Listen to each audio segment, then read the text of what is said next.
আপনারা সন্ধ্যা ৭টার খবর দেখছেন। আরও কিছু খবর জানাবো। ঘন কুয়াশায় অনিরাপদ হয়ে উঠছে সড়ক মহাসড়ক, এতে বাড়ছে দুর্ঘটনা ও প্রাণহানি। ঢাকা মাওয়া এক্সপ্রেসওয়েতে একদিনেই দুর্ঘটনার কবলে পড়ে 12টি যানবাহন, এতে মৃত্যু হয়েছে একজনের, আহত হয়েছেন বেশ কয়েকজন। বছর শেষের খুশি নগদে হবে বেশি। নগদ পেমেন্টে নির্দিষ্ট ক্যাটাগরির কেনাকাটায় 300 টাকা পর্যন্ত ক্যাশব্যাক। পৌষের শীতের সাথে ঘন কুয়াশায় ঢাকা চারপাশ, খানিক দূরের পথও নজরে আসছে না চালকদের। এতে আরও বিপজ্জনক হয়ে উঠেছে সড়ক মহাসড়ক। ঢাকা মাওয়া এক্সপ্রেসওয়েতে রবিবার সকাল 7টা থেকে 7:30টার মধ্যে একাধিক স্পটে ঘটে 5টি দুর্ঘটনা। শ্রীনগরের চালতিপাড়ায় বাসের পেছনে ধাক্কা দেয় আরেকটি বাস। এর 100 মিটার দূরত্বে বাসের সাথে ধাক্কা লাগে প্রাইভেট কারের। নিমতলা ও হাসারায় দুর্ঘটনার পর কেউটখালী পয়েন্টে সংঘর্ষ হয় দুটি বাসের।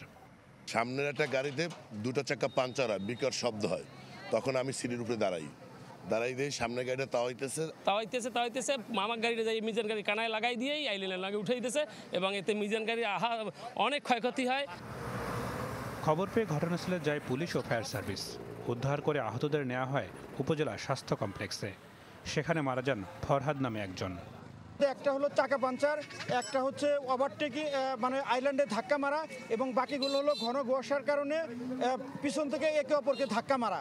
কারো কেটে গেছে, পা কেটে গেছে, কারো হাত কেটে গেছে, সামান্য কাটা ছিল। এগুলোকে দ্রুত প্রাথমিক চিকিৎসার জন্য হসপিটালে প্রেরণ করি। কয়েক ঘন্টার চেষ্টায় দুর্ঘটনা কবলিত যানবাহনগুলো সরিয়ে নিলে ঢাকা মাওয়া এক্সপ্রেসওয়েতে স্বাভাবিক হয় যান চলাচল। ঘন কুয়াশার কারণে জলপথেও দুর্ঘটনার শিকার দুটি লঞ্চ। চাঁদপুরের হরিণা এলাকায় ঢাকাগামী কীর্তনখোলা 10 ও বরিশালগামী প্রিন্স আওলাদ 10-এর সাথে সংঘর্ষ হয়েছে।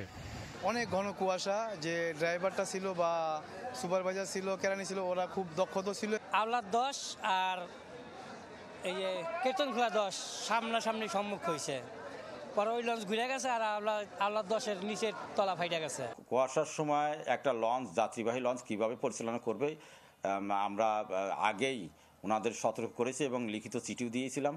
তারা সেই চিঠির যেসব কথাগুলো বলা ছিল কিভাবে লঞ্চ পরিচালনা করতে হবে সেটা অমান্য করে তারা লঞ্চ পরিচালনা করা, তাদের বিরুদ্ধে আমরা শোকজ করেছি। এই দুর্ঘটনায় কয়েকজন আহত হলেও নিহতের খবর মেলেনি। নাদিম হোসেন, চ্যানেল 24।